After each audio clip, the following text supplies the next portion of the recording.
What's going on, guys? Welcome to today's video. It's a 20-minute arm workout video for boxers. Let's get into it. Classic dumbbell curl, go. All right, the classic bicep curl. Grab a heavy set of dumbbells, something you can do 3 sets of 12 repetitions with. The last set, it's okay if you only get to 8, but make sure they're difficult. I want you to plant your feet into the floor, hip width apart, set your shoulders back, and make sure when you bring those weights up towards the shoulders, you're flexing your bicep and you're controlling the concentric part up, but you're also controlling the eccentric lengthening of the muscle on the way back down. Own these bicep curls. First set is 12, second set is 12, aim for 8 to 10 on your next third or even a 4th set if 3 isn't enough.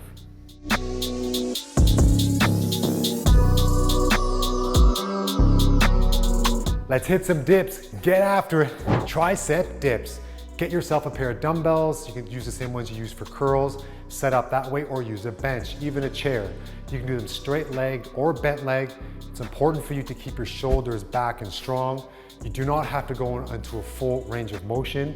As a matter of fact, I find it more effective if you do partial repetitions of dips because it keeps your shoulders in a better position.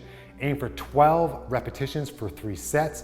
They're great as a burner or even between sets of your other larger exercise groups, but make sure you train your triceps because that's going to allow you to punch through the target a bit more and allow you to have more arm power as you're extending those powerful punches. Come on, give me a single arm shoulder press.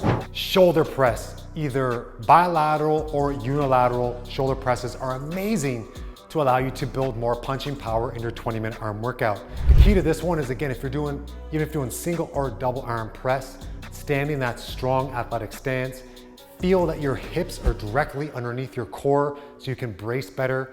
You want to, again, tuck that chin in as you extend your arms up. If you're doing single arm, I want one arm out to the side to help your shoulders stay level as you're pressing and to recruit more of your core.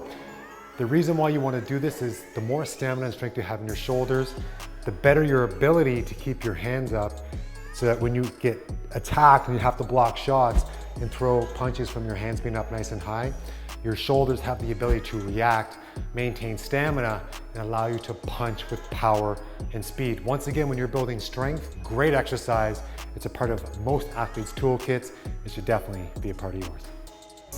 Now, as an additional piece to this exercise, one of the muscle groups that are typically not worked a lot for boxers is the posterior deltoid. Now, as I just explained about keeping your shoulders strong with stamina and power, it's one of the groups that are typically not trained a lot is the posterior side.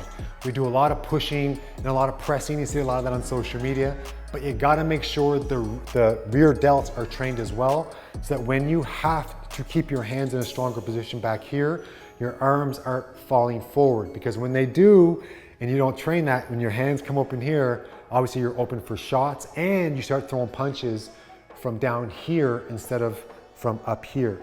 So it's important for you to do an exercise, for instance, of just flies.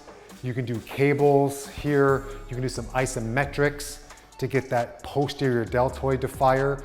Add those into your workout mix, you guys, because I promise you, this part is typically worked a lot and these are usually neglected. So posterior deltoids are something you should be working in to your workout program. Forearms, we're gonna roll it up first, do some palm curls. When it comes down to working forearm curls, again, same rules apply as a bicep curl, you just flip your grip. A nice curl, you come up with it lightweight. You don't have to use much for these. You wanna be able to keep your wrists slightly straight. You can obviously change your hand position a little bit, but try to keep them here.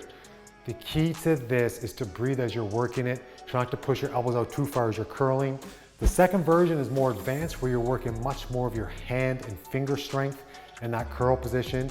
And the third version will really fry your forearms because you're taking a heavy weight and you're working against resistance in a rotational pattern. You can do it both ways. Once again, you want to do 12 repetitions of 3 to 4 sets, or you can do each one of those exercises as your 12 reps for those 3 sets. Or you can simply add those exercises in between your main sets. All right, give me some depth on those push-ups, nice and strong control. Come on, let's work. Now, there's always a discussion about push-ups. Are they beneficial for boxing?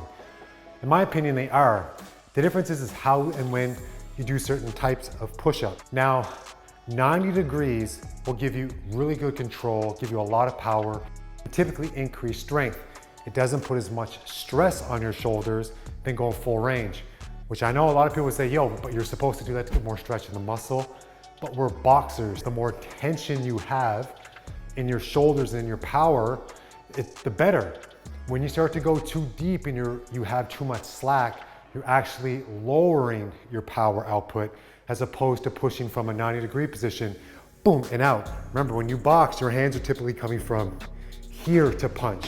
They're not coming from all the way in here most of the time. Yes, peekaboo style, that's how Tyson threw his punches. Let's be honest, there's not many people like Mike Tyson. So if you're gonna do push-ups, be controlled, be powerful, try 90 degrees, 2 seconds down, 1 second pause, 2 seconds up, then add in faster, more powerful push-ups.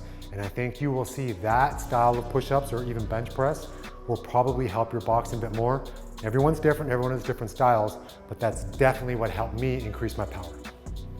Another muscle group that boxers typically neglect that you want to add these into is your auxiliary exercises or between sets, is working the serratus anterior.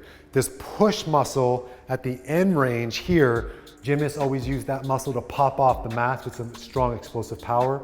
You want to make sure at the end of your push-ups, again, you're really pushing through the target every few reps so that you're getting that perfect push-up style in to make sure that serratus anterior stays fired up for you guys so you can punch through the target, pull back, and you can press overhead with a little more ease and power. So make sure you add those bad boys in.